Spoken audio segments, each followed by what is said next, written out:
President Obama out of Colorado now after spending the morning here in Denver. He was at a fundraiser for Senator Mark Udall before leaving around 1:30 this afternoon.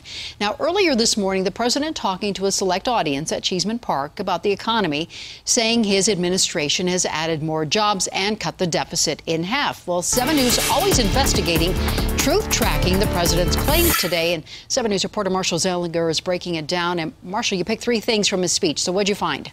Well, he's talking a lot about the economy, as you said, and jobs, deficit, even oil production. But does what he say mesh with what's really happening? 2007, 2008, that was rough. But today, our businesses have added nearly 10 million new jobs over the past 52 months. This is true, but it's interesting to point out why the president is using 52 months as his baseline. 52 months ago, in March 2010, there were 107.3 million jobs. Today, there are approximately 116.8 million, an addition of 9.5 million jobs.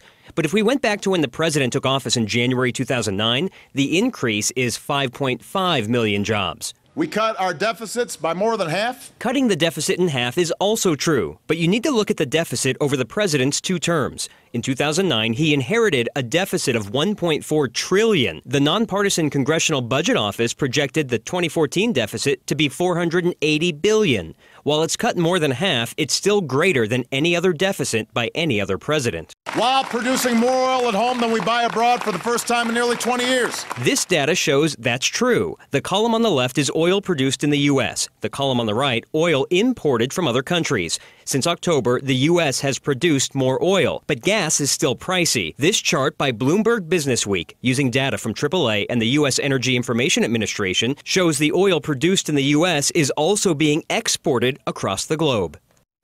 Since this was a speech that was by invite only, we wanted to check the facts. Throughout the election season, we will put speeches and political ads through our Truth Tracker. Reporting live, Marshall Zellinger, 7 News.